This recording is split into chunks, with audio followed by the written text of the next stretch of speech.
Good evening, everybody. I'm Claire Callender. I'm Professor of Higher Education here at the Institute of Education, and I'm Deputy Director of the Centre for Higher Education, CGHE, Centre for Global Higher Education. We are an ESRC centre. We've had the privilege of having funding for the past now nearly 8 years. And we consist of a series of partnerships between UCL, Oxford, Bath, and various other universities. And we've been engaged in a wide variety of research. And one of the projects which we're showcasing today, and which I'm really pleased about, is based on the work that Diana Lairlard and Eileen Kennedy have done. They're publishing this research in a book series that actually is sort of part of CGHE, that is edited by Simon Marginson at Oxford, and their book is one of a series that is publishing the work that has been done at the Centre for Global Higher Education over the past 8 years. Now, the book that we're launching today and is very exciting is called Online Learning Futures, which presents a vision for innovative digital learning that can be achieved, that can achieve very high quality learning and at scale, very importantly. And it's based upon the work that Diana and Eileen have been doing, both at CGHE and through the Relief Centre. And basically what they're arguing is that in the book is that supporting the ongoing development of professionals through digital learning should be a priority of the tertiary education sector. And that we have the technology to do it. Open online platforms have indeed transformed global access to inclusive professional development. But, and that's the big but, universities have largely neglected the learning of the needs of professionals. And so to counter this, the book examines research with professionals in some of the most challenging environments to show that online, co-designed and collaborative professional development can support their needs and help universities to deliver on their global impact agenda. So I'm going to hand over to Eileen and Diana. And Eileen is a Principal Research Fellow at the UCL Knowledge Lab, where she leads the MA in Education and Technology and has been doing an enormous amount of research on the design of online and blended higher education and professional development. Diana, who we first met at the Dearing Committee. We did, yes. Diana, when I was presenting evidence to the Dearing Committee. So Diana leads on realising a project at CGHE, realising the potential of digital technology for scaling up higher education. She is Professor of Learning with Digital Technologies at the UCL Knowledge Lab, formerly head of e-learning strategy at the Department of Education and Skills, and was Pro-Vice Chancellor of Learning Technologies at the Open University. So this is yet another book to add to the range of books that Diana has already written in and around this topic. So over to you guys. Thank you. Check what's happening in the chat where okay, lovely. Okay, so I'm going to start and I'm just going to be discussing the themes of the book. So there are 4 themes that we cover throughout the book. The first one's in terms of thinking about online learning futures is the emphasis on quality, that everything works. Scale, that we use a massive scale to get to everybody that needs to access online learning, particularly professionals. Equity in terms of our aim for education, but also I think in particular on the methods we use, and sustainability. And I'm going to talk about the first three of those themes, and Diana's going to focus more on the fourth. But essentially what our book does is it presents a model for what we call co-designed massive open online collaborations, or co-MOOCs, which we think can support professionals at scale to address the SDGs. So what is quality online learning? What do we mean by that? Well, in the book we argue, and I'll move, oops, I've gone the wrong way.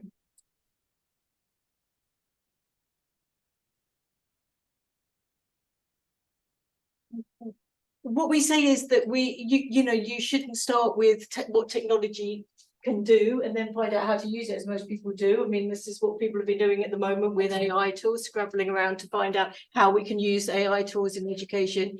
But what we need to do is start with from the learning experience and how technology can support that.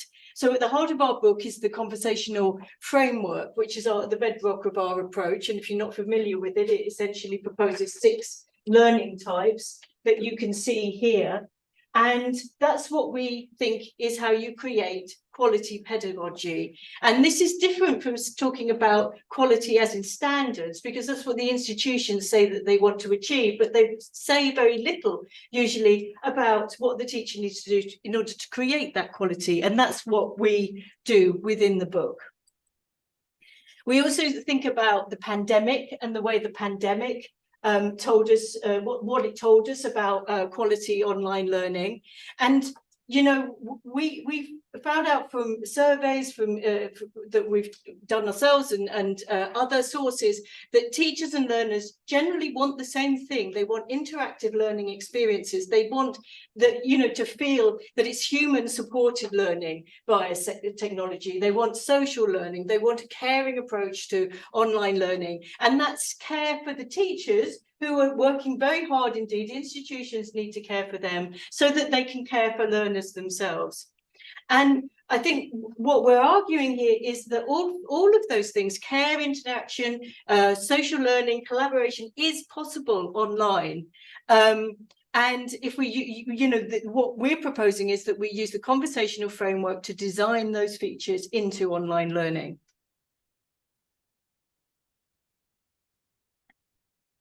When we move to scale, how do we ensure that pedagogy? Well, for a start, the pandemic, with the needs that it presented for professional development for teachers, or moving online at the beginning, shows us that we really do need to reach scale. And we know from our research that you can scale up all of those types of learning online. You can use MOOC platforms for doing that, but unfortunately existing MOOC formats rarely do it. They're not the answer. They tend to focus only really on acquisition, maybe a few quizzes. They don't take advantage of the opportunities for social learning and collaboration. And so what we think is that you've got to do something different. And one of the things that is really different about what we have been trying to do is to involve co-design with professionals, so that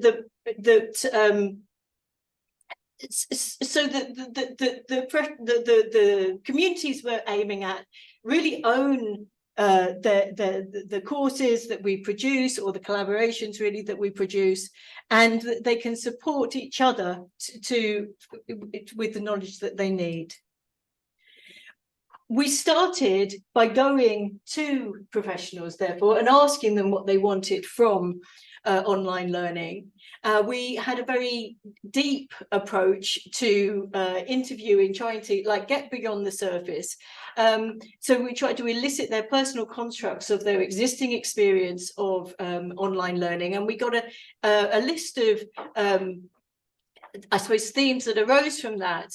Some of them are maybe not so surprising, some of them more surprising. They wanted a sense of real-time interaction and structured discussions, but they wanted deep learning. They didn't they didn't want it to be easy. They wanted to get something meaningful. They wanted practical applied knowledge. They wanted digital engagement, interactivity, and communication with each other. And then we took those ideas to our research in Lebanon, where we've been helping teachers create equitable access to quality education in challenging environments. And Lebanon is a very challenging environment. It's got the highest per capita number of refugees in the world, majority under 18. And in every context of mass displacement, teachers in particular are in short supply. And so there's always a need, a massive need for teacher professional development. So we collaborated with educators, teacher educators in Lebanon in all sorts of contexts, and we tried to use the online platforms and our particular approach to collaboration using those platforms to get to the teachers where face-to-face context was not able to get to them. And together we built a transformative approach to education. So from that work, we identified two things that we think are really critical to the idea of the CoMOOC: that it's designed for social and collaborative learning, but it's also co-designed with the professionals that we want to reach. And you can see some of that co-design here, where we're interviewing a teacher from an NGO in Lebanon, MAPS, that doing amazing work with children in very difficult circumstances. And those were the experts that appeared in the videos for several of our MOOCs. This one, Transforming Education in Challenging Environments, I think. And then we added elements to the CoMOOCs in order to support that sharing of practice and to bring more professionals into the collaboration. So here you can see a Padlet where people are sharing the tools that they use to reach people using the different learning types. And of course, the reach of the CoMOOC is huge. You can see the figures here. It works for all of those, it works at scale, it reaches places. So we know that is happening. And what we're doing is, and that we describe in the book, is the design-based research process that we go through. So we co-design a MOOC, we evaluate it, we redesign it based on that feedback, and all the while we're generating design knowledge as the research output. So, and this is how we've developed this model of the CoMOOC. So you can see here, for instance, working with MAPS, the NGO that I mentioned. One of our MOOCs is about community-based research, and this is the specialism of that NGO. The teacher researchers were researching their practice, so we went to them, we build on their knowledge, and now the CoMOOC that we've produced is part of their support for other community-based researchers. And that experience of co-design isn't just about sort of building on knowledge, but also learning more about what the capabilities of online can do. When the pandemic started, our partners that were working with us on co-design, they knew how to respond, even though their circumstances were probably some of the most difficult that you could encounter. So this is a screenshot of a project, Azima, it says Determined to Learn, which was the name of a project at another NGO we worked with that used very simple technology, WhatsApp, to reach the children and their families. And they were very confident in online learning at that point. So that there's so much benefit to doing that. We evaluated everything that we did using the Wenger's model, and what that's all about is thinking about the cycles of value that are accrued through engagement in this kind of professional development, from you know, the pleasure of being there, learning things, but most importantly applying those things to practice and then seeing the results and maybe transforming process. So there's lots of evidence like that within the book itself, and here we've got just some quotes of applied learning. You can see that the participants in the co-MOOCs, you know, took the ideas and applied them into their own practice.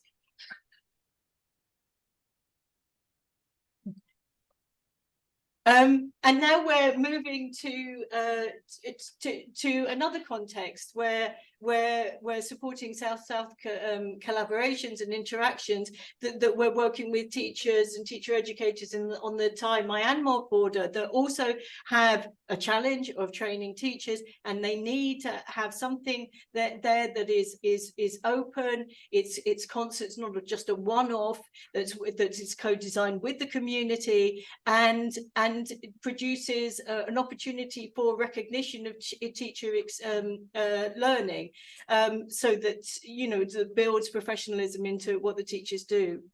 And so we're adapting what we've done in Lebanon for their needs, and what we'll do there will also feed back into the co-MOOC. So I think that that I'm going to hand over now to Diana, who's going to take you through what we think is really the futures for online learning. Great. Thank you. So Eileen has covered the first three themes of our book on quality and scale and equity. And all of those, of course, are part of that work which is going on in the Thai Myanmar border. And those three themes are really what it takes to achieve our final theme of sustainability, which is, of course, one of the foci in the book title itself. So,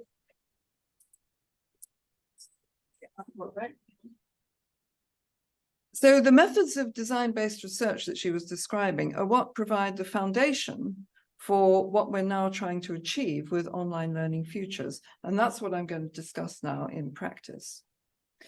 So when it comes to the business of our overarching goals in any university, we must surely all be thinking in terms of the UN Sustainable Development Goals and what our role as a university might be. Now, many of our mission statements in universities will say, well, it's all about educating the future workforce and the people who've got to go into their professional roles and understand how to achieve sustainability. Quality education is the major one that we tend to focus on in SDG 4, because that's where we're trying to achieve quality education and lifelong learning for all. But of course, quality education underpins all of the other 16 SDGs, because that lifelong learning for all is essentially what the future workforce has to be able to carry out in order to achieve those goals. But what about the current workforce? All of those professionals out there whose work practices have to change. They have to understand what it takes, and they need university research to help them do that. So how on earth can professional development, how can that professional lifelong learning development happen at the kind of scale that we now need without having some kind of technology to help us do that? And that's essentially what the co-MOOCs are all about. That's what we are saying is the means by which we achieve sustainability of that kind. Now, MOOCs as a solution to anything are not well designed for helping students. So we're not talking about helping students to achieve understanding through the use of MOOCs. They may use them as part of another university course, but that's different. We're focusing much more on professional development, because by the time we're looking at professionals learning, they are practice learners, they know a lot, they're experienced, and they have a lot to offer. So bringing professionals together to work together and achieve new kinds of knowledge together is what can happen with something like a MOOC. But for that to happen, we've got to make that work in a sustainable process. So for that, we have what we call a co-design theory of change, which begins with engaging with the people who are actually out there trying to make changes, such as NGOs, in faraway places and particularly challenging environments, for example, or they could be just around the corner because they're trying to change their practice in a current company or with a team of people, or in any kind of professional context. So the first thing is to elicit what they feel they need and what their local practices are that make a difference. Then we work with a selection of them to create a course that will be adaptable to what they need, using video case studies which are developed in those original places, in those particular locales.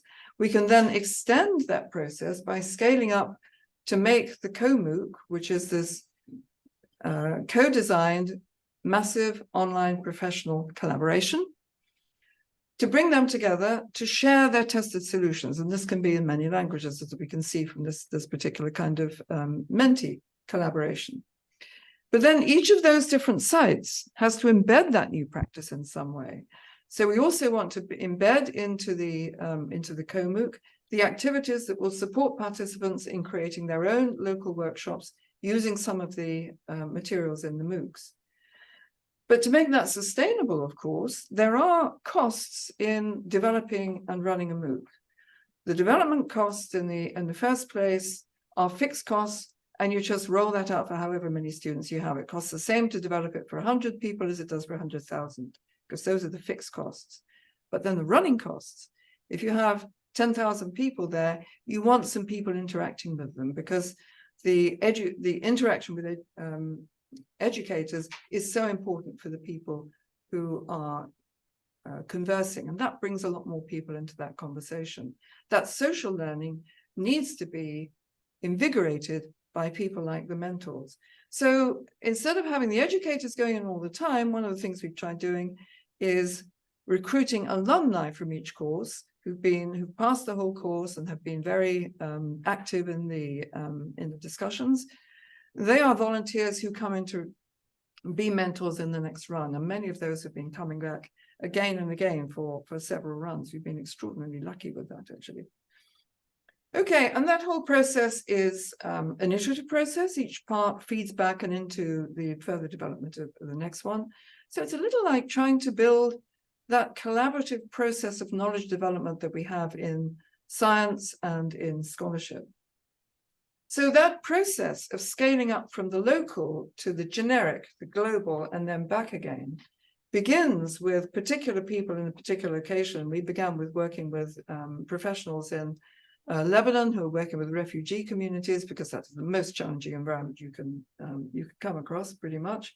We create the generic form of the MOOC, which they need to help them in their teaching of displaced people. And they then share that, we then share that MOOC with people who were working in the Thai Myanmar context. So they became students, participants in that course, and they shared their own kinds of solutions and problems in the process of developing shared knowledge, so that all of those people then, wherever they are in the world, are taking part in a kind of democratic process of knowledge development and knowledge generation. But then those people now become the people who are helping us develop the next stage and the next co-MOOC, which then becomes a further version of that original one, now enriched by all the lessons learned from the previous one. And again, that shared knowledge is accruing in a similar kind of way to the way in which knowledge production in collaboration with other scientists and other scholars happens in the context of academic work. But it's not, we don't leave the traces in journals and research papers. We leave the traces in the way in which we collect learning designs, if it's the context of teacher professional development, and other kinds of case study sharing, if it's other kinds of professionals. Okay, so then thinking about the online learning futures, I mean, we're hoping that this will contribute to the development of many kinds of online learning futures. And as far as our own is concerned, we're now thinking in terms of how can we bring AI in to help us with this. And one of the ways we might do this is to think about text mining and automated text mining to make use of all of that contribution that people make in discussions in these co-MOOCs, because that's rich content. So if we can get some help from an AI process to examine and analyze that kind of data and understand what's going on there and what kind of knowledge is being shared, that will be one kind of help.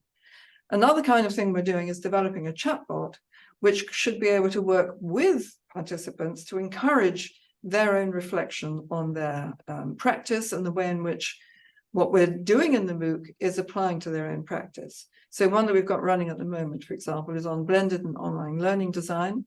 We've got something like 25,000 active teachers in that one.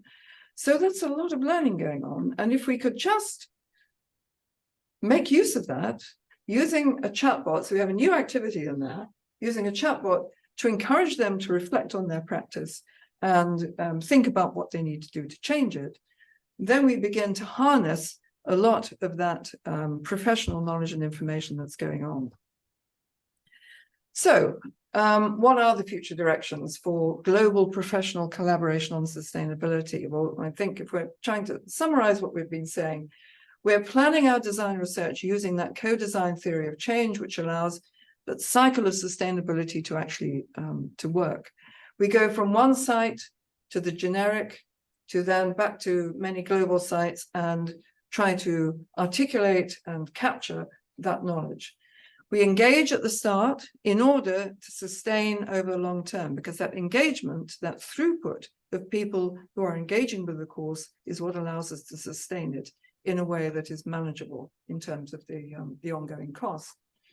And we make the development and exchange of knowledge more inclusive, because the people being brought into this, some 40% of the people participating are from low and middle income countries.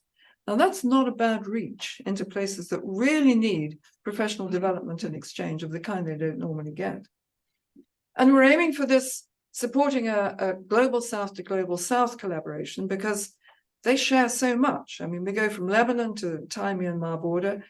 There are many, many differences across those two contexts, but there are more similarities than there are differences in the kinds and nature of the problems that they're trying to change and develop. So that professional knowledge exchange is not the one-way transmission that is the habit of Western hegemony in education, is give them the information, tell them the stuff. We want to instead have a means by which we use the research knowledge coming out of universities, make it accessible to people, but listen to what they want and match up the research to what they need. So that co-MOOC process of design enables us to try and make meaningful to each of those different sites the kind of research that's coming out of our universities. So I think we've been trying to focus on some of our main messages, and one of them is certainly trust the teachers. The teachers know a lot in the context of professional development, teacher professional development. They're the ones there with their students all the time. They know what works. They know what more they need. They know how to help each other, and they're very collaborative teachers. They're fantastic. They don't mind sharing their ideas. And to generalize that to professionals in general, trust the professionals to be able to collaborate and extend that core of knowledge that we need to achieve true sustainability. So roughly speaking, that's the book. Feels like trying to summarize Proust in 15 seconds, just a bit. Not quite as bad perhaps, but it's challenging. But to help us really focus in on the core of what we're doing, we've been very fortunate to have two colleagues who are joining us as discussants. And Eileen, could you bring in Preeti while I introduce her? So Preeti Shroff Mehta is a professor and director of executive programs at Northwestern University in Illinois in the USA. She has more than 25 years of experience in international projects and academic management with global institutions, including the World Bank, USAID, UN, World Learning, Johns Hopkins, and University of Maryland and School for International Training in Washington, DC. So she is exactly the kind of person to be very well placed to help us with our research ambitions. Preeti, thank you so much for joining us and welcome. Thank you, Eileen and Diana. First of all, congratulations to both of you, because while we are talking about the product, your book, this is also a reflection on the process that you both followed, not just with your stakeholders in this research project, but also with each other. And hopefully at some point I can be in London and over a cup of tea, we'll talk about what were your experiences. And I hope in the discussion session, we will ask you some questions as well. First of all, I want to recognize the profound impact this book is going to have in terms of an action learning approach and the ambition of the book to create a collaborative learning community in the digital world. There's an article in Harvard Business Review very recently that talks about and focuses on, please do not focus on technology, focus on the problem that you're trying to solve.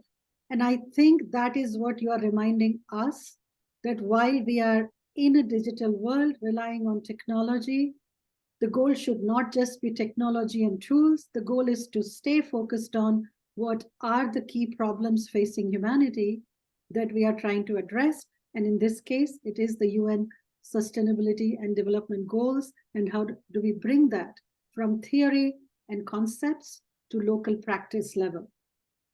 I wanted to share with you, when I was the dean in India before joining Northwestern, COVID hit us. And I remember overnight, we had to call the faculty group online because nobody could see each other, as you know, in person, and ask them to take all their courses overnight and teach them online. So there were two questions. What is the technology? Who are the stakeholders? And how do we now connect human with technology? And most of our senior professors who have so much knowledge in their subject area, they froze because technology was not something that was their DNA. The interesting aspect of that is I relied on young learners in the university and I asked them, will you teach our educators and educate our educators about technology? And it was phenomenal, the solutions that learners, the younger generation, came up in terms of what kind of online learning platforms, tools, and processes could be relevant for these young learners. So the first important reflection I want to share is thank you for raising the question of who educates the educators. And my response is, let's engage our learners and very young minds as educators, especially for creating this collaborative community of learners for sustainability learning. So that's the first reflection. The second reflection is about how do we bring local practitioners as key voices and be inclusive as we create this global community.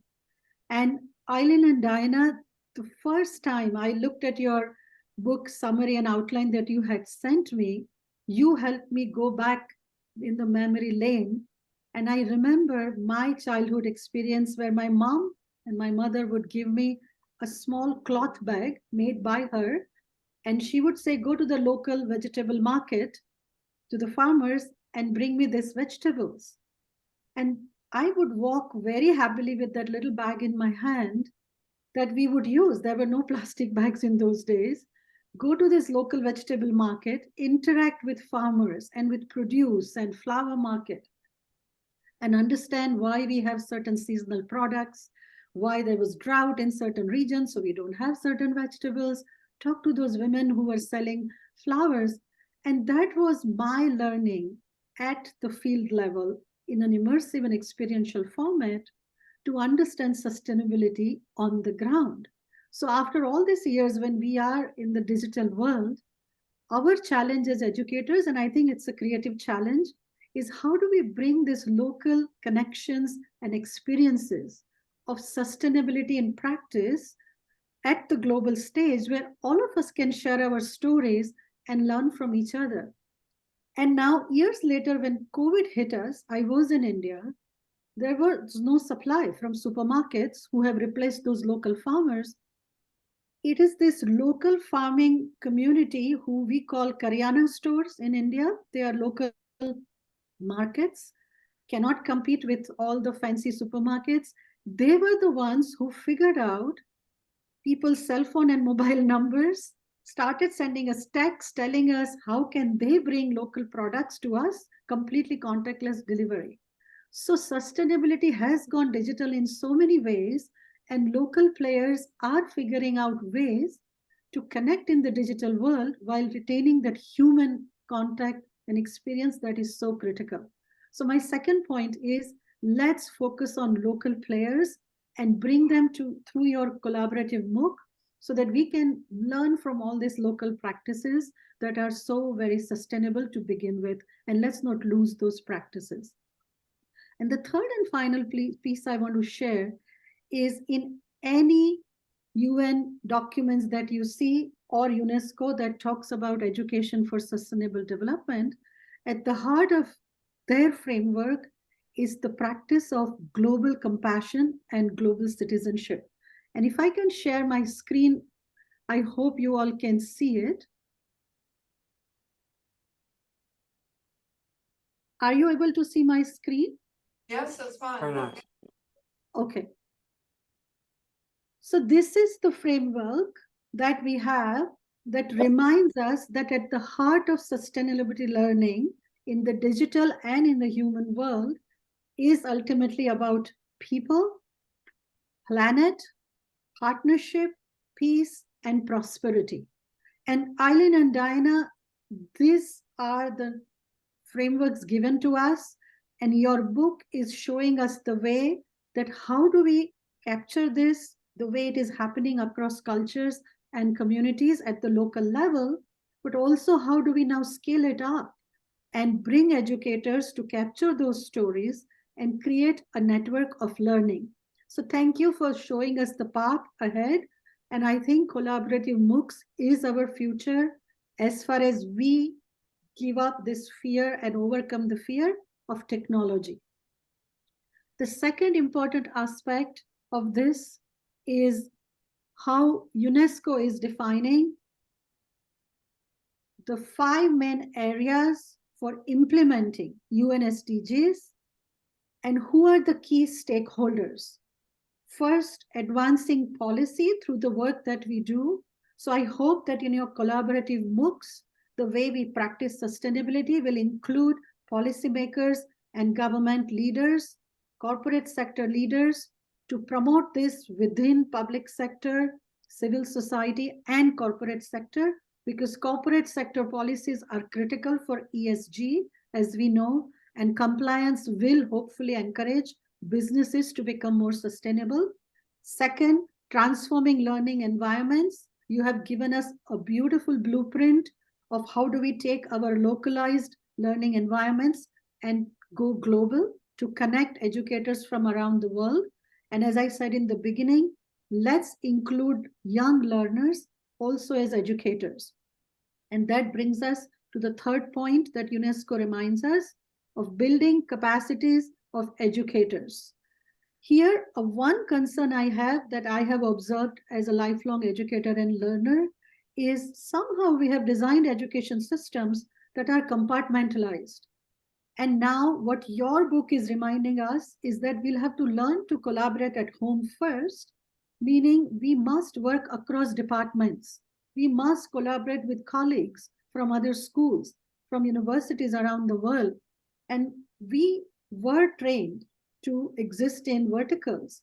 We divided subjects, we divided people, we divided educators.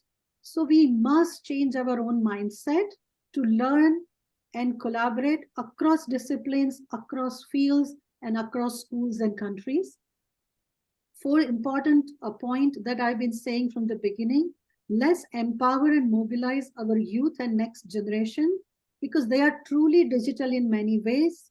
And finally, accelerating local level action and sharing those stories through your collaborative MOOC.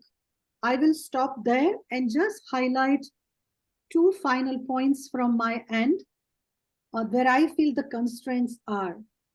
One, when we talk about collaborative MOOCs, the question is how many educators and learners have access to digital technology?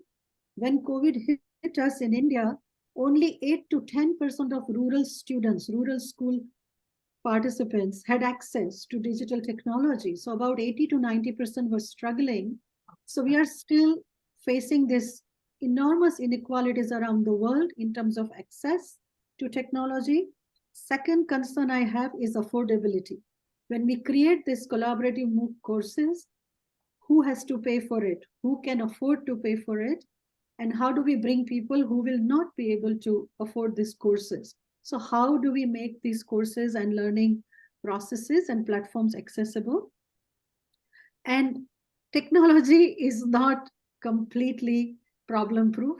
You do have technology breakdowns, and we do need technology experts. So how do we address this intersection of humans and technology that is not always smooth? We need to be very savvy and equipped and skilled to address technology problems and technology and AI biases that are absolutely going to reflect in our digital world. So I'll stop there. And finally, Gandhiji said that ultimately all of us, what profession we are in, what families and communities we come from, what countries we belong to, our ultimate responsibility is global citizenship and global service. And as we all know, today's world is very complicated, painfully, the wars and conflicts are unfolding. I hope that collaborative MOOCs will encourage a social movement for peace building and global citizenship. Thank you so much, Diana and Eileen. I have learned a lot from your work already, and I hope to take this book to my classrooms on change management leadership and sustainability practice at Northwestern. So personally, very grateful, and professionally, I'll keep learning from you. Thank you so much. Thank you so much, Preeti, for extending the context of what we've been looking at and giving us even more ambitious missions to aim for and some very important questions, which we will come back to. But for now, I'd like to introduce Francis Randall. Frankie, I think you're there somewhere. Frankie is from the UNHCR's education headquarters in Copenhagen. He specializes in connected education and higher education for refugees and represents UNHCR as the co-lead of the Connected Learning in Crisis Consortium, working to providing higher education to forcibly displaced learners through technology. And he's previously worked in many other countries, Sudan, Ethiopia, Libya, Jordan, on higher education, and in Jordan on working with refugees. And he's also an alumnus of the Institute of Education, where he did a master's focusing on refugee education. So again, a wonderfully well-placed person to be guiding our thinking. Frankie, thank you very much for joining us. Over to you. Thank you so much, Diana. And first of all, congratulations on the book. It grapples with key issues that are very pertinent to what UNHCR is looking at. And also to say thank you so much as well for the invitation to this event. I wish I could have been here in person to see IOE again, but also to have these discussions face to face, which is always so much more meaningful. So I'm going to try to put my reading of the book within the context of the work of UNHCR. So for those of you who may not know, UNHCR is the UN's refugee agency. So framing the work that takes place in a refugee context within this realm of digital learning, what we call connected learning in UNHCR. And some of the key points that you've raised already around care for the learners, building collaboration, co-design, scale, how to scale effectively, how to promote social learning, all of these key issues are key issues that we're grappling with as well. And so it's really great to hear some of the solutions as well that are being discussed and presented. So by framing this within the context of refugees, I'm going to start I know it's bad practice to throw out a load of statistics and numbers, but if you forgive me, I'm going to do it anyway, because I think it helps frame the discussion.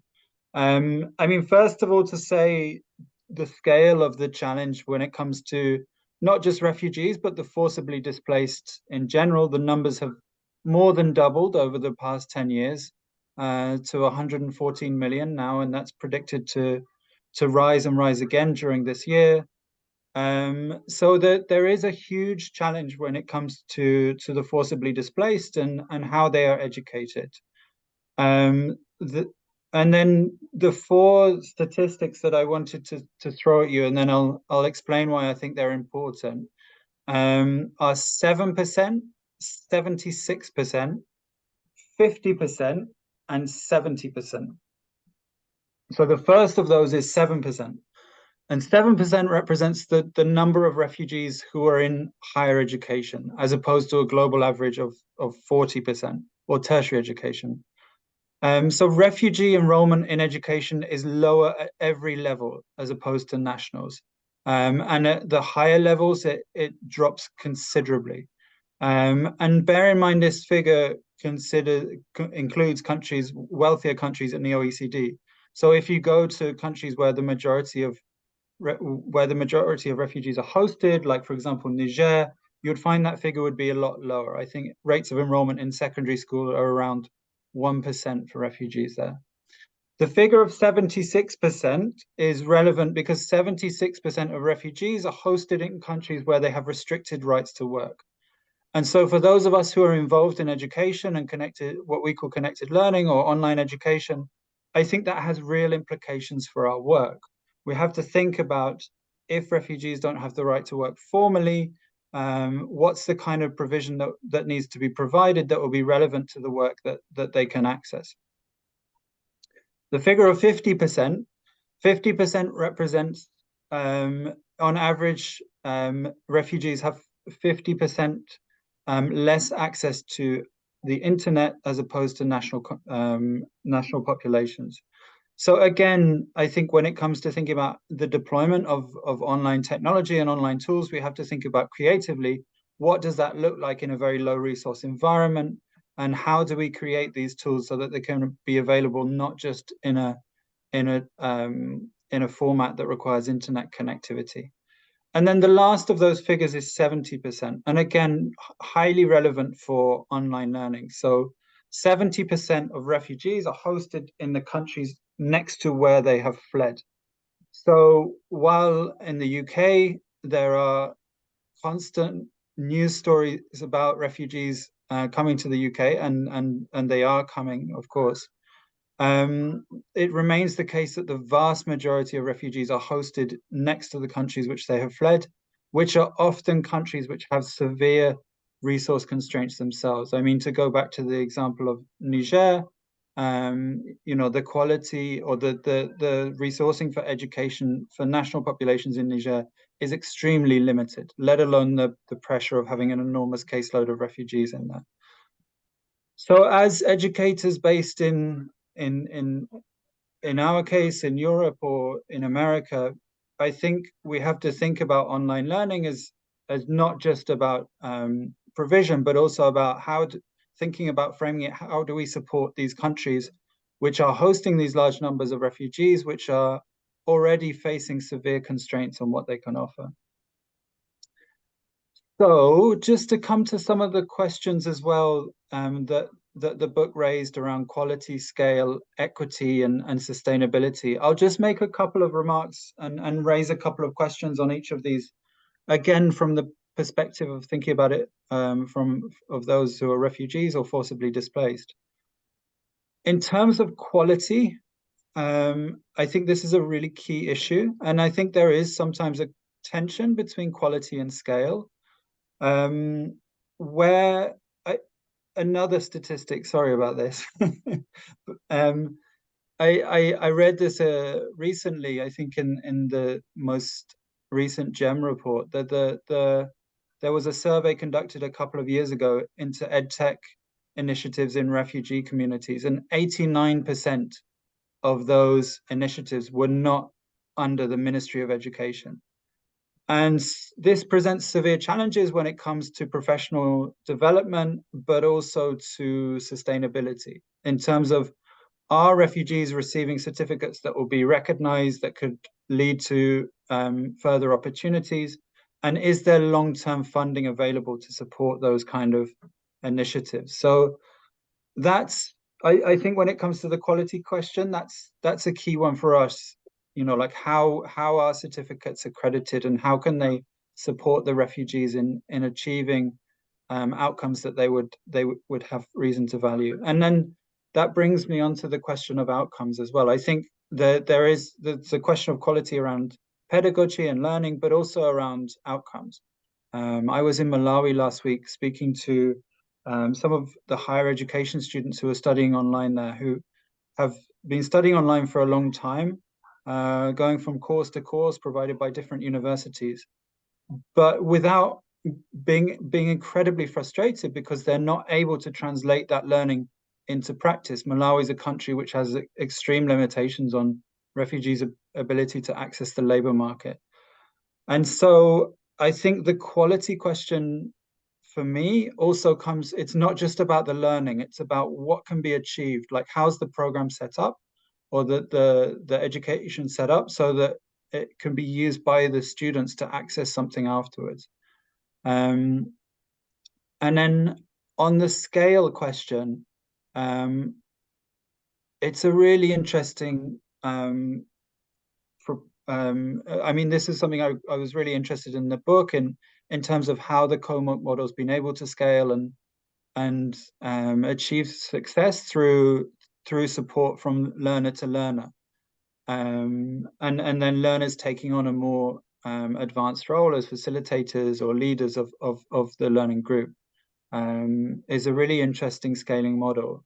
I think where we've seen challenges with refugees is often, you know, learning is hard because of the circumstances in which they may be based. So, you know, they may need social and emotional support, mental health support, as Preeti mentioned, support getting access to devices or to internet, these kind of things. So there's always a question of a scale, like if that level of support is needed for the students to be able to succeed and complete the program, does that have an impact on the scale of the program or the long-term sustainability? I don't think it's either or, and I think that the points that you've raised have kind of allowed us to see a path through that. So really interesting to see those questions grappled with.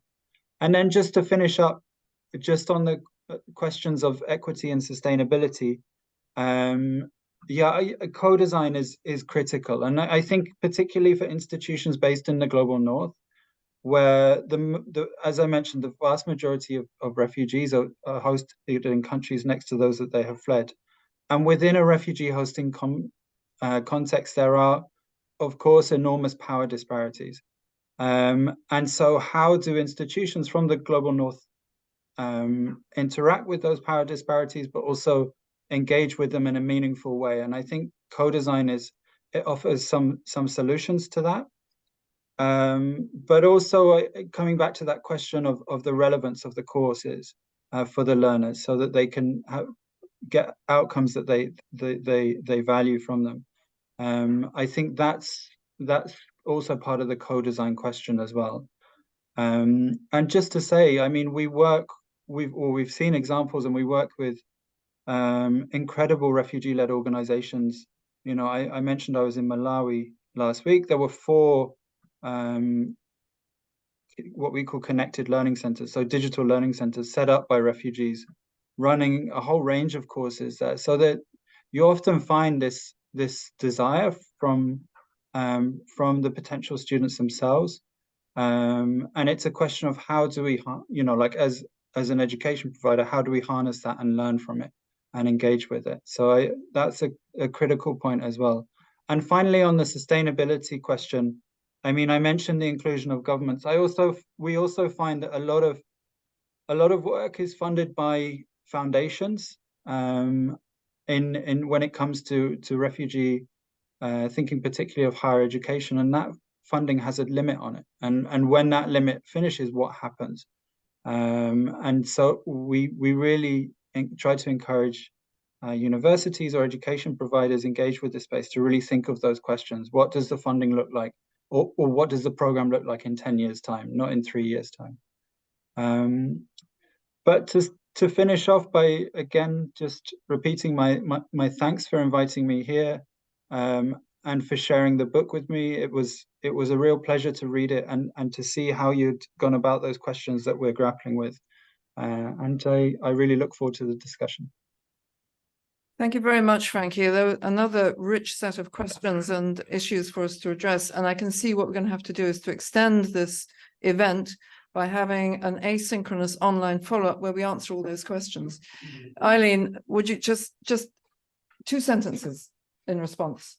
Oh, well, I can't do that. Yes, you but, can. you know, I just want to respond to the middle point that Preeti raised, and what Frankie's just been talking about, that support that we need to build in to enable people to engage with the co-MOOCs, I think is one of the critical things that we're really exploring now in the Thai Myanmar border. But I mean, also today I ran with a colleague in Lebanon a webinar to support her students to engage with one of our co-MOOCs that we've created, because we know it's really hard, and people who have missed out on education, it's even harder for them. But they've got all of these different, I think that we need to really think about what we mean by blended learning and the details of that, because the point about the funding is that once you have created a co-MOOC, you can add to it, but it's very efficient. And actually funding a better way of blending that into people's working lives is you know, I think is the way that we should be heading. And I following on all of that, which I agree with, I think one of the things that happened was that Preeti was challenging us on the cost and affordability of what we're proposing. And at the same time, Frankie was saying, but look at the demand. How can you manage with all of those learners and the difficulties that refugee learners have? And we're not talking about going straight to the learners, not straight to the students. We're talking about going to them via their teachers, via the professionals who will work with workers and other people and teams and companies and so on. Because we know that we can't get to all of the learners in an adequate way. This is not personalized teaching. This is about engaging professionals in collaboration. So there are many ways of answering all of those questions, but that's just the first 2. So now we would very much like to invite you to challenge, comment, ask questions, whatever you would like to do. So over to you, and we'll try to keep a note of the chat. So those of you who are online, please also put some questions into the online chat. So over to you, and we will bring you the means to speak to all, won't we? Yeah. How do we do this? Oh, that's the first challenge. Okay, You right. have to wait till it goes green at the top, apparently. No, we have to It wait will- for someone to put Well, their you hand could up. move and yes, say, of course, that's important. There we go. Green. You're on pose. Who's going to go first? Alice.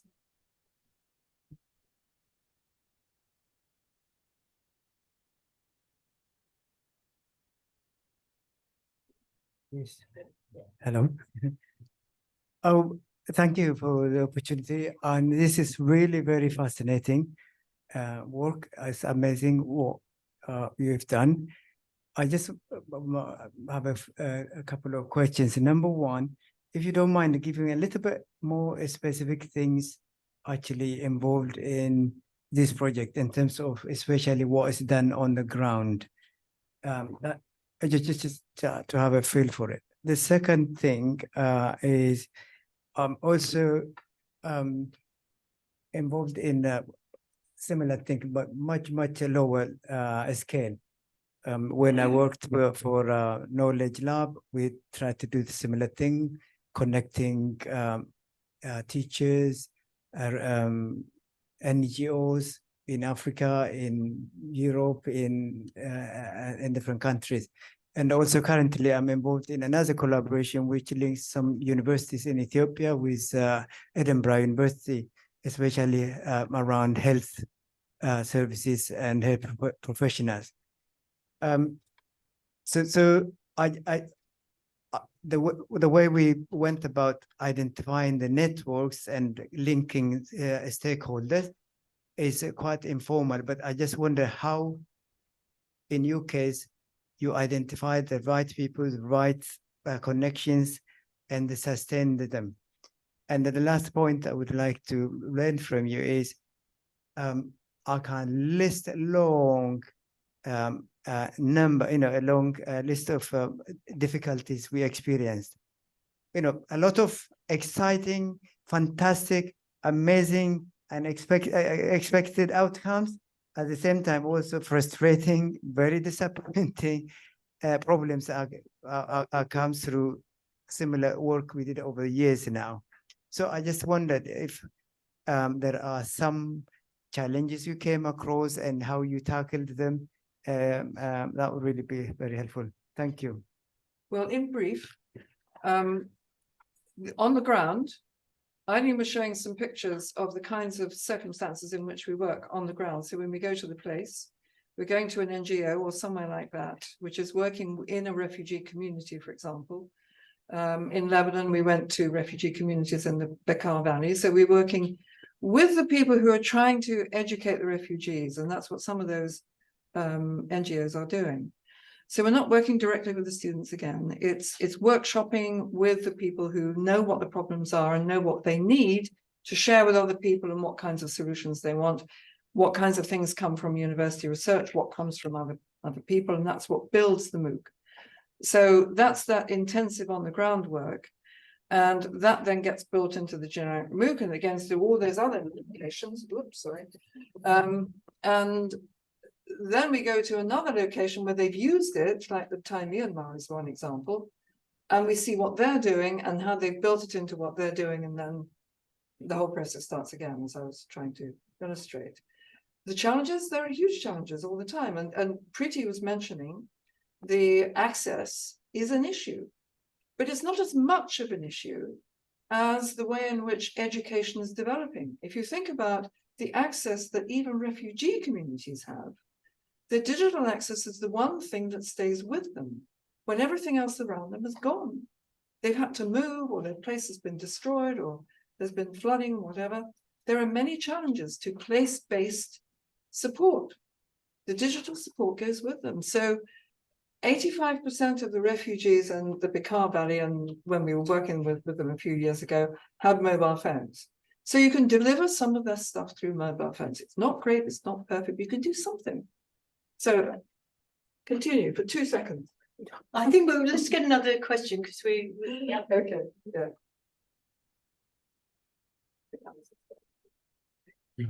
Hello, thank you very much for your time and for sharing your ideas tonight.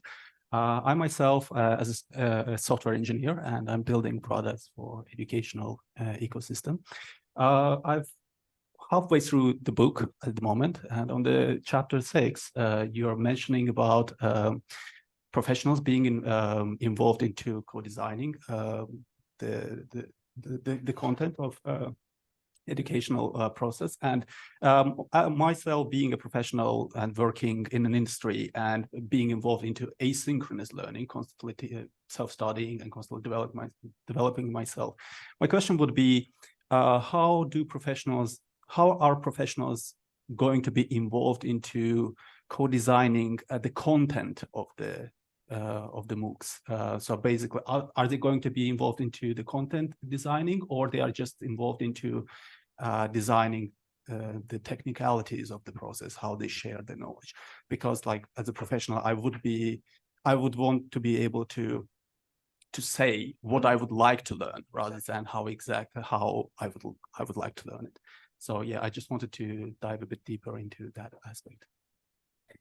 Yeah, actually, I mean, co-design is not an easy thing to do, because I mean, I think one of the things at the beginning of the process is making sure that everybody shares a vision of what it is that you're trying to work towards. That makes everything easier.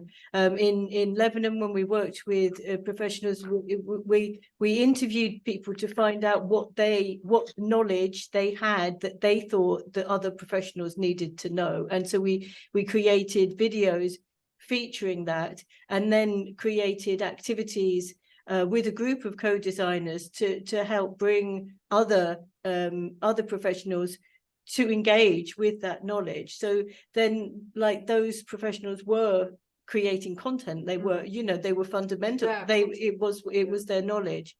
What's very interesting, and since the pandemic, when people seem to have now really got the idea of what you could do with online learning. Now we've gone to Thailand to work with educators on the board of working with refugees there, that I mean, they're going to make everything. It seems like, you know, that they already are teaching teachers. They know what teachers need, and so that they're, you know, that they're prepared to sort of go and find examples of what they want. And build them into an adaptation of one of our co-MOOCs. So, I mean, I think for me, it's always a challenge, that sort of trying to mediate between people with knowledge and what you want to get in the course. But what I've found is that increasingly people know more, they share that same vision, you know, and that makes it a lot easier. But the point about chapter 6 is that was about finding out about the professional's experience of doing a MOOC. So that was interviewing people. That was chapter 6, I think, was focused on Lebanon, wasn't it? No, chapter 6. Interviewing the professionals about what they needed from a MOOC. No, that's chapter 4. But then let's not be distracted. That was in chapter 4. In chapter 4 you start designing it, but in chapter 6 you actually describe how exactly you would involve professionals. Yeah, that was. I just wanted to know which degree the professionals are involved. Either it's only just sharing the information or actually being involved into content design. Yeah, the engage is getting to find out what they want and know and so on, and develop is developing with them. So in those two first stages of the change of the co-design. Professionals mean the professional learners. No, well, they are professionals who will be learning in this context. Right. So it's professional development is what we're talking about. Right. Yeah. Basically, I'm a professional, but I'm also interested in self-development. So exactly. Yeah. Right. Yeah. Exactly. Yeah. Right. Another question. Here and then. Hi, Alison Littlejohn from UCL Knowledge Lab, IOE, you know me. Firstly, congratulations to both of you on the publication of your book launch. But perhaps even more than that, the incredible research that you've done and the impact that you've had through that research, which is really impressive. Now, Diana asked for challenge. Yeah. So I want to take us back to March 2020, when universities around the world had to go online in a matter of days. Now, one of the things I think we can really learn from your work is what you said about the co-design generates design knowledge. And that design knowledge, of course, helped or could have helped us in March 2020 when everyone was trying to go online and many of the people didn't have the experience. If we could take us all back to them, which I hope we never go back to, but say we did have to do that, what would be your advice to the universities around the world in terms of the design knowledge that you've generated? Well, what we did was to create MOOCs on the basis of what we already knew from working with those communities. I mean, it wasn't possible to go there and ask them about things, but we did work with the people who already knew to create one MOOC in Arabic and one MOOC in English about what it means to do online learning. So that's what we spent the first part of the pandemic doing. And that was very important. And those people then became who got engaged with that process and who previously worked with us in workshops and so on. They were the ones leading the way in their particular location. That was what we knew about Lebanon. So I would do that again on a grander scale and faster and quicker. And as you know, we tried to get the Department for Education to take an interest in this, and they couldn't have been less interested. So you said, just do it, which is what we did. So we just got volunteers and people doing their own case studies, people that we knew in schools and colleges and indeed in IOE gave us case studies. And I would go through that whole process again, because that's what articulated and captured the knowledge already captured and generated more through that process of collaboration through the MOOC. I think I'd just repeat that. Yeah, because I think the thing is one of the things that at that time was that because we'd already established relationships that we were working with people, we were able to just go back. Everybody knew what we needed to do, and we created, like, for instance, in a MOOC in Arabic with teachers in Lebanon really quickly in 4 weeks. And that's because we already had those relationships, we had that shared vision. And that's why we use the word vision in the title of the book, because if we have that vision, then, and we know how that could work, then come another emergency, then we can just, you know, sort of whip it up quite easily. We can get people, because we've got the reach, we know how it is that professionals need to learn. So I think it will be easier if we all get behind this, really.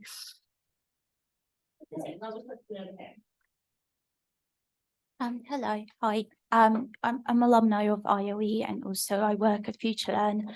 I just have a question about subject areas, whether you feel that your framework is applicable to any subject area or would need adaptation.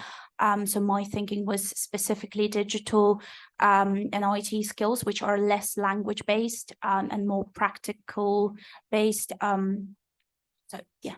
Thank you. No, all subjects. I mean, this research comes out of learning from all subject areas. So I can't think of a single one for which this would not be appropriate.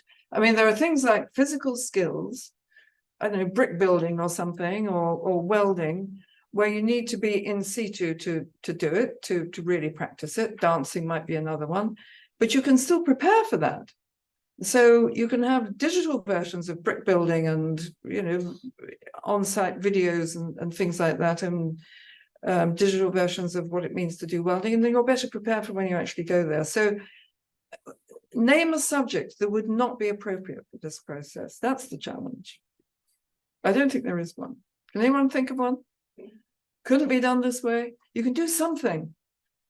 I think, and then because we're always talking about practical knowledge, because you know, you can't, if what you're offering people is not practical, that it can't be used immediately, they're not going to stay there, because people, you know, professionals are busy. So it has to be something that you can immediately use, and that's the importance of seeing professionals like you in a video, not you know, an academic, you know, sort of giving it theoretical stuff, because there's too much translation there. People are too busy for that.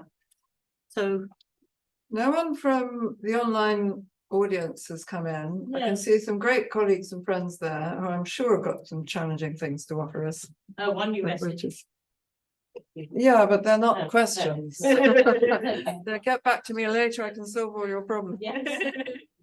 I think Gabby online has a question. If you go to the chat box. Yes. Hello, can you hear me? See you. Gabby, come in. Where are you? Hi, everyone.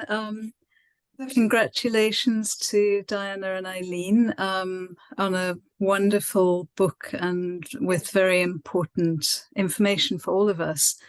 I actually have a question for Frankie.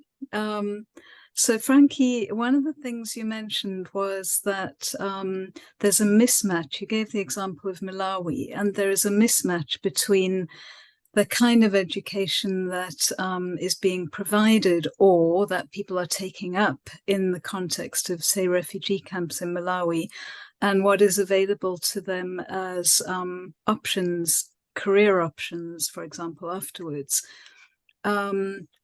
So, and that's true. I've just recently done some research amongst sanctuary scholars who were distance learners on a UK-based program, which was about politics and international relations. It was highly relevant to the lives and environments of the refugees who were doing the program. But there was one person on that program in my study who was in a refugee camp in Malawi. And it was very difficult for him. He didn't have electricity at home. He had shared access to Wi-Fi and digital resources through an education center in the refugee camp. He persisted and he did very well in the program.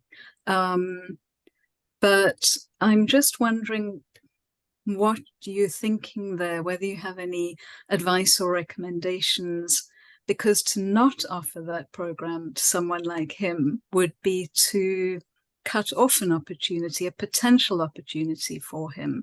So how do we, as providers of education, how do we balance, you know, that really difficult situation? Yeah, and it deserves a long answer, but I'll try to be brief.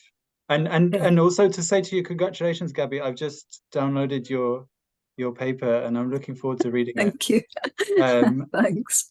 So yeah, it's something. So probably I should start by saying, when I came out of IOE, I had a very you know, like my perception of of education and what it was for, you know, having read a lot of Paulo Freire, who I still love, and all of this kind of thing. I think it kind of got changed a little bit the more I worked in a refugee context, because it just became so apparent that whenever you speak to the students in whatever kind of course, what they really need to get from that course is something that improves their standard of living, because they're in such a desperate situation, and that most often is either a job or an increase in salary or something like this. And I think we have to keep that in mind when it comes to the provision of courses. I think, but that's not to count out degree programs at all. I think I mentioned in Malawi there are 4 connected learning centers there. All of them have been set up by graduates of the Southern New Hampshire degree program. So that in itself shows the value of a degree program. What we also saw in Malawi is a lot of people who join platforms like Upwork, or these kind of like remote and digital economy type opportunities. And so I think that's something else that can be relied on. There's also, you know, like teaching is one of the biggest forms of employment. So, you know, courses like this that offer a pathway into teaching, or if it's professional development, a pathway onto, you know, like higher professional skills are also really valuable. So I think just understanding the labor market locally, also online, but also in a third country, because what we start to see more of now with the global labor shortage is that there are opportunities for refugees to travel to third countries on what they call labor mobility pathways. So I think as an education provider, just having those mapped out, what those opportunities for work might be, either locally, remotely, or in a third country, I think is really important. But as I said, there's a lot more that could be said on that, but I'll leave it to that. It's another reason for following up with this event with something later. So thank you. That's very helpful, Frankie. A couple more questions. Nikolai, back there. And then we should think about wrapping up. Hello. Firstly, huge congratulations on the book. I cannot wait to read it. I really look forward to it. I wanted to ask you a question about working in Lebanon in the context of everything that's been happening in the past few years. So since 2020, there has been a pandemic. Obviously, there was the Beirut port explosion. There has been a massive economic crisis. More recently, there was the government policy of repatriation of refugees, and now most recently, there has been the war in Gaza, which has obviously affected Lebanon. So clearly, it's been an exceptionally turbulent 3 years. And I just wanted to ask you to share some of the experiences of working with colleagues in these challenging conditions and how you managed to produce, you know, this kind of collaborative work under these conditions and what advice you would give to colleagues who might be facing similar difficulties? Well, it's humbling because they are heartbreakingly resilient. They're amazing people, and we've been able to carry on working with them. I'm going to hand over to Eileen because she can report on being with them today in a continuation of what we've been doing there. They're brilliant. Yeah, well, I mean, yeah, but they are absolutely, people in Lebanon are amazing, really very talented indeed. And but you know, when we first started this, I mean, you will remember, Nikolai, there was lots of skepticism about whether you could take digital technology, online learning into a context like Lebanon, because people weren't going to have the resources and they wasn't going to work and all of that sort of thing. The very first engagement we had with communities there that included people from the universities, as well as NGOs, you know, working with refugees, as everybody was like, oh yeah, we're really into this, we're already doing it, we want to learn more, you know. And when it came to like some of those crises, like the pandemic, for instance, having had that experience of doing more work with online learning, it made it better. And it really just showed,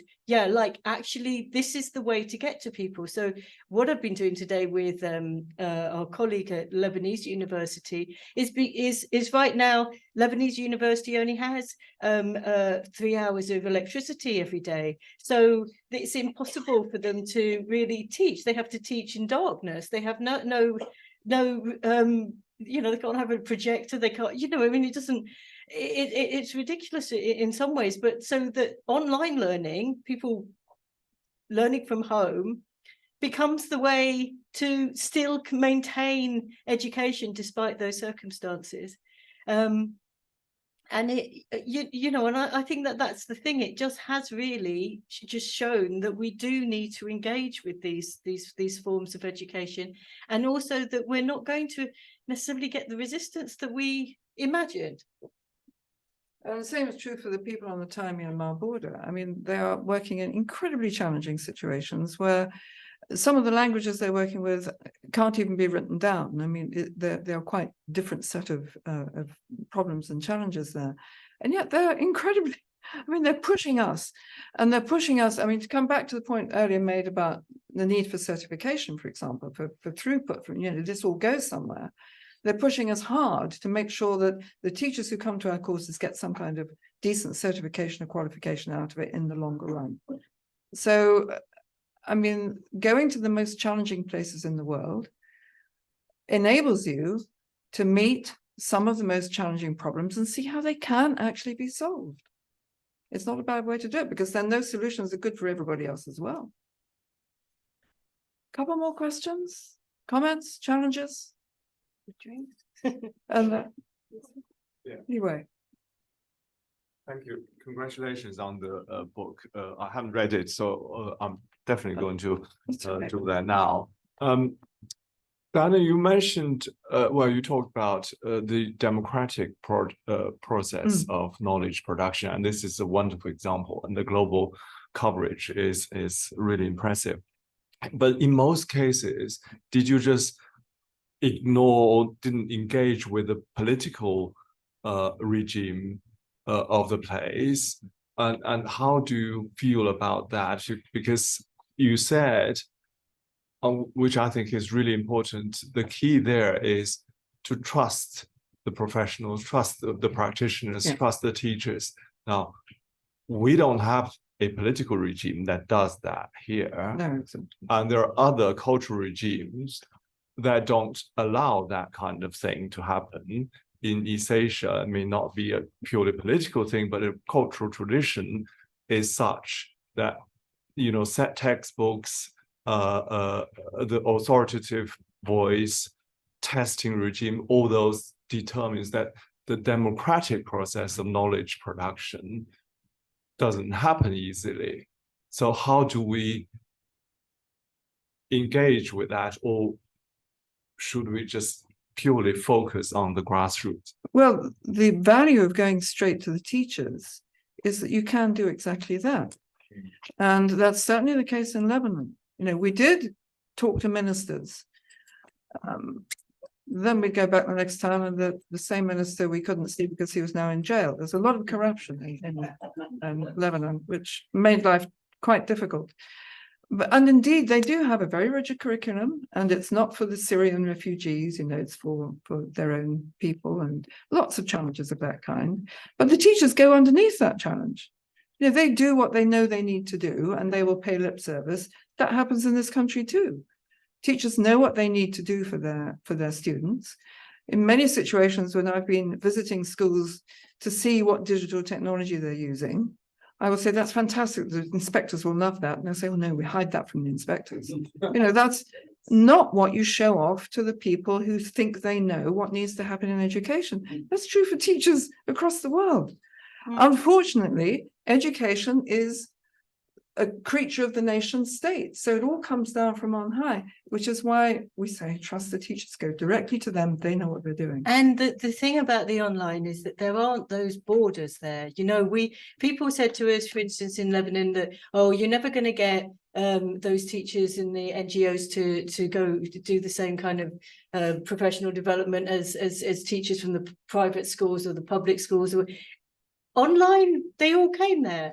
And also because we did make an effort to include lots of people, like for people from government, people from the teacher training agencies and the NGOs. They came together to co-design, and so they owned it, and it worked. And I do think focus on they'd come together. Yeah, absolutely. And even to the extent where people, when we had a workshop at Lebanese American University.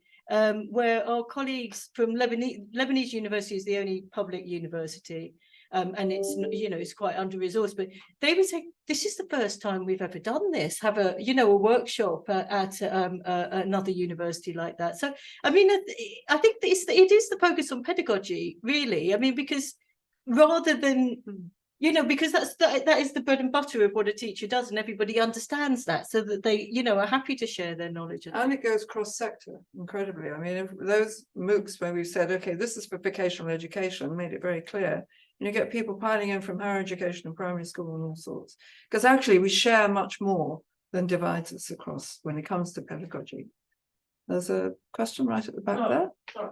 A long trek round. We've only got one of these. We've only got one, Claire, anyway. Is that Rima Bahus has just sent a direct message to me? I think it's Oh, yes. But saying that there's the videos of children studying online in the south.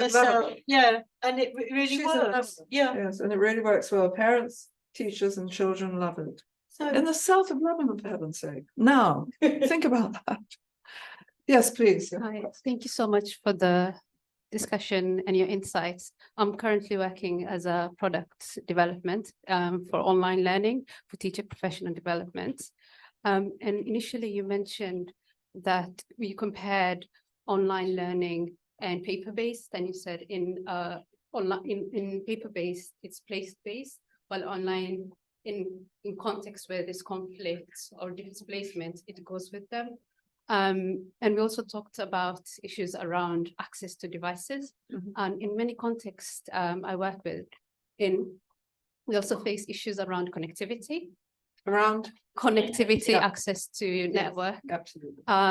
As well as electricity. In many of the places, even when they have all the preconditions, it's very difficult to access online learning. How do you deal with those type of challenges when it's not only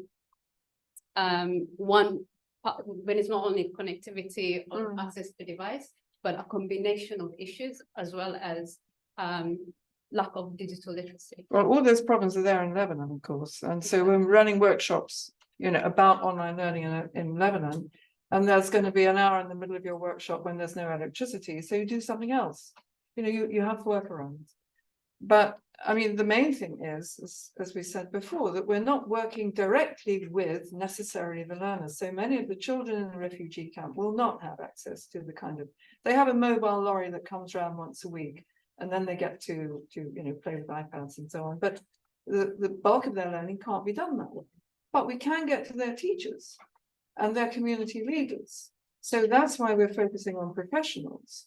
And most of the time, The things that technology tries to do in education are for students directly. But nobody's doing anything for the teachers. You know, that's some of the most important, that's who uses the technology with the students. Somebody's got to do something for them. So at least if we see ourselves getting to the teachers who then work with children who have nothing other than slates or drawing in the sand or whatever it is, at least they've got in their minds something different in the way that they can conceive of what teaching and learning is all about. So it's not perfect, but I mean, what I said before is true. The technology world is getting out there much faster than we are achieving that UN SDG of all children in school by 2030. We're not going to make that in physical schools. That's not going to be achieved. But all children having access to technology by 2030 is plausible. Just about. One more question. I'm interested in, so normally you talk about teaching, learning and assessment. So you're talking about, Diana, that at the end of the day, these students are going to want certification. And you also mentioned, you know, name one subject that can't be at least partly taught online. Absolutely. But in terms of assessment for the people taking the course, ending up with a qualification or a certificate, there are some subjects that can't be viably assessed or with validity online. For example, you mentioned brickwork or CPR, for example, something like that. You'd want to see physically that the student who had taken the course would be able to administer CPR physically. Well, they would. So it's as far as a challenge is concerned, have you thought about that? Yeah, I mean, you could do the CPR with a video of what's being, I mean, medicine does that all the time because they're working in all kinds of challenging environments. So there are many of those things where I think there would be workarounds, certainly, but it's more a question of making sure that we are reaching the people that we can reach reasonably and not going into areas where we can't possibly do it. There's enough to do without trying to do that. You know, so I think it's that's the way we make a difference. And of course, blended, you know, designing a blend where you've got somebody that could be physically present to assess those things means that, you know, you can do all of that stuff. And of course, if we engage again at UCL, other universities in micro credentials, and we kind of provide smaller scale certification for professionals, then I think that all comes together well. We've got a question in the chat from Piet Hendricks asking whether we can use the model in Europe. I mean, of course we can. All of the MOOCs that we have created have participants from Europe, as in all of the other continents, and you know, and I think this is the thing. The next stage is to accept that this is a really good way of doing things and create those blends that make things very specific to the particular context. Because if you can fund like program after program after program, it would be so much better to just fund people to really design a beautiful MOOC and maybe even like pay for certification on that MOOC, I think. But I think we've got to finish now. Indeed, and we've got to wrap up. But I want to say a very big thank you to Eileen and Diana. Absolutely, not only fascinating, but really very inspiring. You know, if anybody in the ESRC wanted an impact case study, my guess is that this would be a fabulous one. The relevance, I mean, it's that lovely combination of rigorous research, but also with a vision, with a passion, that actually has a very practical outcome that's going to benefit loads of people. It's very inspiring and it's great. And thank you very much. Thank you so much, Claire. And to you. Thank you for the question. Now, we're going to get our act Pretty together. and now drinks. Pretty and Frankie, if you're still there. I'm so Yes, sorry we thank can't you. share the wine with you. Now, perhaps that's what we should ask AI to do for us, is to invent virtual wine. Well, that would be really useful. Look, he's got a cup of tea. I'm sorry we can't do that. English China. You know, wine already, fantastic. Well done. Well Okay, done. so, and Pete, so nice to see you there. Thank you for the question. Well done, Gabby. So thank you so much, and we will continue online, and we will just notify you of what we're going to do, because there were too many questions to handle. So thanks so much. Thank you very much. Wine and bits. Bye-bye. Thanks, everybody. Bye.